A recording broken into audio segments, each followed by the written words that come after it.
राजनीति की दुनिया में जो सतह पर दिखता है, असल कहानी अक्सर उसके बहुत नीचे आंकड़ों और लोगों की भावनाओं में छिपी होती है। आज हम किसी चुनाव की हार जीत का किस्सा नहीं, बल्कि उसके पीछे के पूरे विज्ञान को समझने की कोशिश करेंगे। ये विश्लेषण है राजस्थान के श्री माधोपुर का, एक ऐसी जगह जहां आंकड़ों ने एक चौंकाने वाला नतीजा दिया और फिर वहीं से वापसी का एक ब्लूप्रिंट भी तैयार हुआ। तो चलिए इस चुनावी समीकरण की परतें खोलते हैं। सियासत में हार या जीत सिर्फ दो शब्द नहीं होते। ये शब्द जनता के मूड का, जमीनी हकीकत का और बनाई गई रणनीतियों की कामयाबी या नाकामी का एक आईना होते हैं। 2023 में श्री माधोपुर ने एक बहुत बड़ा उलटफेर देखा। एक मौजूदा विधायक जिन्हें काफी मजबूत माना जा रहा था, उन्हें हार का सामना करना पड़ा। आखिर ऐसा हुआ कैसे? जरा इन नंबरों पर गौर कीजिए। 2018 का नतीजा 11,810 वोटों से एक शानदार जीत, और ठीक 5 साल बाद 2023 में 14,459 वोटों से हार। ये सिर्फ एक हार नहीं थी, ये एक बहुत बड़े बदलाव का साफ साफ संकेत था। अब सवाल ये उठता है कि सिर्फ 5 सालों में ऐसा क्या हो गया? इतना बड़ा फासला कैसे बना? किसी भी नतीजे की तह तक जाने के लिए हमें अटकलों और भावनाओं से हटकर तथ्यों को देखना होता है, और राजनीति में तथ्य होते हैं आंकड़े। तो आइए इस हार की एक डेटा फोरेंसिक जांच करते हैं। देखते हैं कि ये नंबर हमें क्या कहानी सुना रहे हैं। ये टेबल, ये इस पूरे विश्लेषण का आप कह सकते हैं कि दिल है। ध्यान से देखिए, 2018 के मुकाबले 2023 में वोटिंग थोड़ी कम हुई, करीब 2.3%। ये जरूरी है, पर असली कहानी कहीं और है। बीजेपी का वोट शेयर देखिए, लगभग उतना ही रहा, 42.61% से गिरकर 41.28%। लेकिन कांग्रेस का वोट शेयर 48.97% से सीधा 33.92% पर आ गया, और जो तीसरा उम्मीदवार था, एक निर्दलीय, वो 3.38% से उछलकर सीधा 21.17% पर पहुंच गया। कांग्रेस के वोट शेयर में ये जो लगभग 15% की गिरावट है, यही इस चुनाव की सबसे बड़ी कहानी है। 15%, ये कोई मामूली बात नहीं है। ये साफ साफ दिखाता है कि पार्टी के जो पारंपरिक वोटर थे, उनका एक बहुत बड़ा हिस्सा या तो घर से निकला ही नहीं, या फिर उन्होंने अपना वोट कहीं और दे दिया। यही वो वजह थी जो हार का सबसे बड़ा कारण बनी। तो सवाल है कि वो वोट गया कहाँ? जवाब का एक बड़ा हिस्सा इस नंबर में छिपा है, 21.17%। ये वोट एक निर्दलीय उम्मीदवार को मिले। राजनीति की भाषा में हम इसे स्पॉइलर कहते हैं, यानी वो उम्मीदवार जो किसी एक पार्टी का खेल बिगाड़ देता है। इस उम्मीदवार ने नाराज वोटरों को अपनी तरफ खींच लिया, और इसका सीधा सीधा नुकसान सत्ताधारी पार्टी को उठाना पड़ा। लेकिन आंकड़े हमें सिर्फ ये बताते हैं कि क्या हुआ। ये समझने के लिए कि क्यों हुआ, हमें जमीन पर उतरना होता है, लोगों की बात सुननी पड़ती है। हर वोट के पीछे एक कहानी होती है, एक उम्मीद होती है, एक शिकायत होती है, और लोगों की आवाज सुनना, उनकी मुश्किलों को समझना, यही तो लोकतंत्र का आधार है। हमारे संविधान का भी यही मूल विचार है, हर नागरिक की गरिमा और अपनी बात रखने का अधिकार। तो श्री माधोपुर के लोगों की असल शिकायतें क्या थीं? ये लिस्ट उन शिकायतों का निचोड़ है। पानी और सिंचाई की कमी, जो एक खेती पर निर्भर इलाके के लिए जिंदगी और मौत का सवाल है।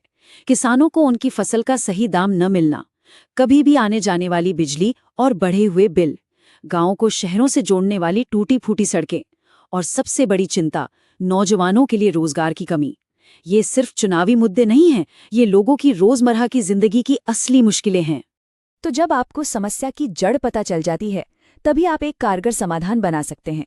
यहां से हम विश्लेषण के दूसरे हिस्से में आते हैं। वापसी की रणनीति क्या हो सकती है? एक ऐसी योजना जो 4 अलग अलग मोर्चों पर काम करे और हर पहचानी गई कमजोरी को ताकत में बदले।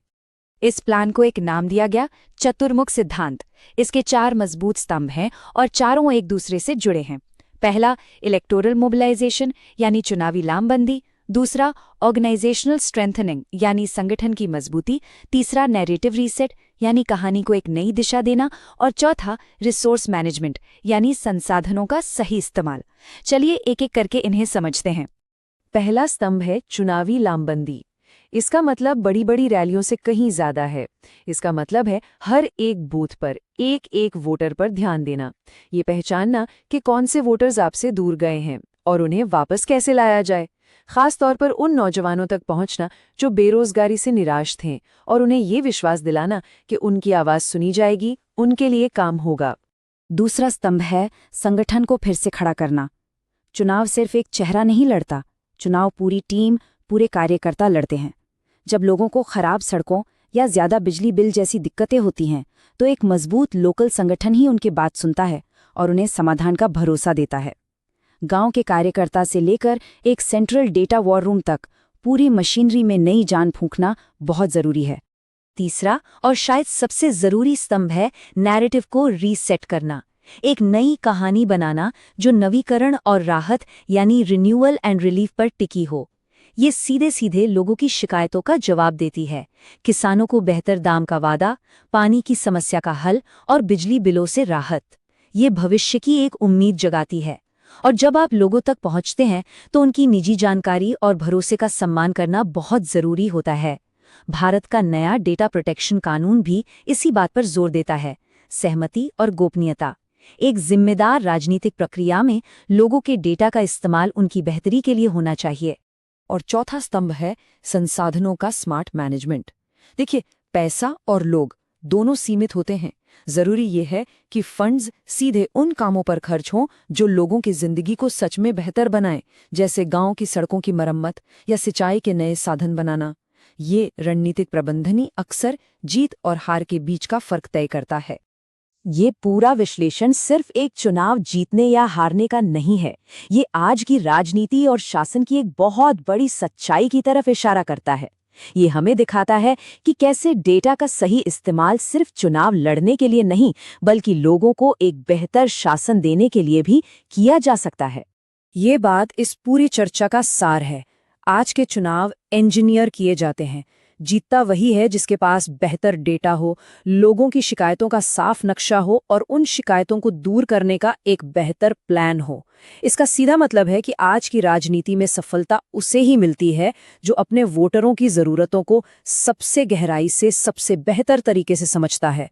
श्री माधोपुर का ये केस स्टडी सिर्फ एक लोकल चुनाव का विश्लेषण नहीं है, ये राजनीति की उस नई किताब का एक जीता जागता उदाहरण है जो अब लिखी जा रही है। ये दिखाता है कि कैसे डेटा पर आधारित अप्रोच लोकतांत्रिक प्रतिस्पर्धा को बदल रहा है और नेताओं को जनता के प्रति ज्यादा जवाबदेह बना सकता है। और आखिर में ये हमें एक बहुत जरूरी सवाल पर लाकर छोड़ता है, क्या इस तरह का गहरा विश्लेषण सिर्फ जीतने की कला को और बेहतर बनाता है या असल में ये ध्यान से सुनने के विज्ञान को मजबूत करता है? शायद इसका जवाब दोनों में है, क्योंकि जब आप इतनी गहराई से सुनते हैं तभी आप जीतने का हकदार बनते हैं। अगर आप एक जन केंद्रित नेता बनना चाहते हैं और अपने क्षेत्र को आगे ले जाना चाहते हैं तो blueprintstrategies.ai से mg@blueprintstrategies.ai पर संपर्क करें या 08520416002 पर कॉल करें। राजनीति से परे एक उद्देश्य,